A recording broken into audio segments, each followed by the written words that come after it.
Assalamualaikum warahmatullahi ta'ala wabarakatuh, and good day to each and everyone. So, um, um, this would be our second lectures for our final coverage, no, for this semester.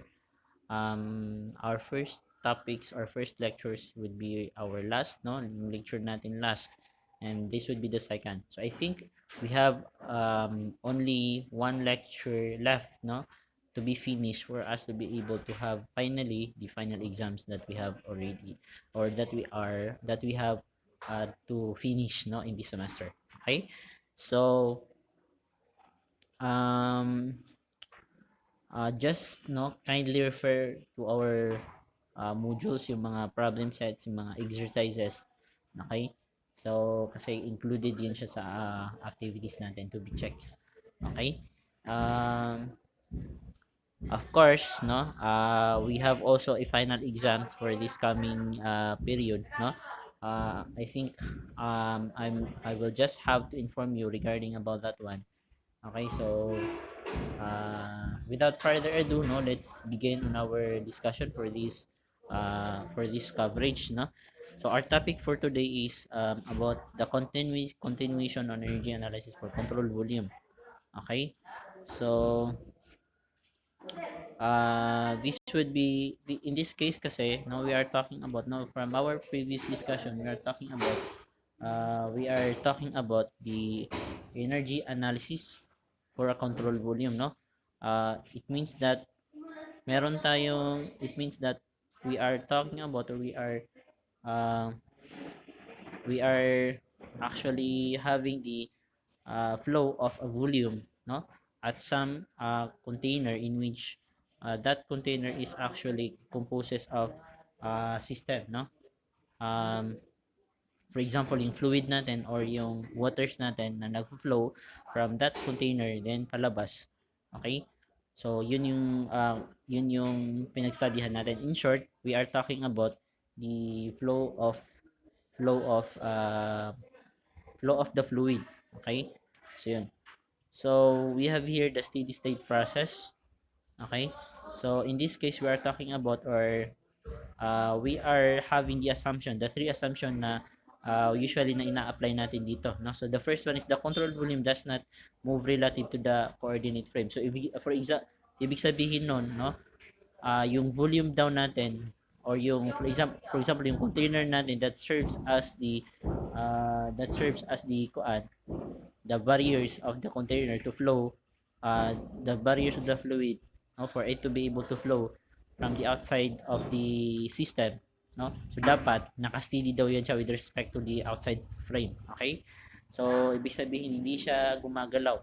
For number 2 naman, the state of the mass at each point in the control volume does not vary with time. Okay, so ibig sabihin nun hindi sa ibig sabihin nun yung itsura ng fluid natin sa loob mismo ng system is hindi siya na-disturb, no, or ibig sabihin hindi siya gumagalaw. And then number 3 naman, as for mass that flows across the control surface, the mass flux and the state of this mass at each discrete area of the flow on the control surface do not vary with time. The rate at which heat and work across the control surface remains constant. So it means that, in short, the mass when it flows from that system papunta sa outside na surroundings, okay, dapat constant daw yung flow niya. At the same time, yung energy na nag-flow sa kanya from the energy papunta sa surroundings, or from the surroundings papunta doon sa systems natin, is dapat constant din. Okay? The same with our heat. Okay, so ito yung tatlong assumption na usually dapat importante dito sa analysis natin dito sa control volume. Okay? So, kailangan natin to siyang i-consider. Okay? Um, Usually, no, meron tayong, no, ito siya is galing to siya sa kuan natin, no, previous natin na topics. Okay? So, meron tayo ritong tatlong equation in which very important uh, for the application of this control volume. Okay, so we have here the continuity equation and the energy equation.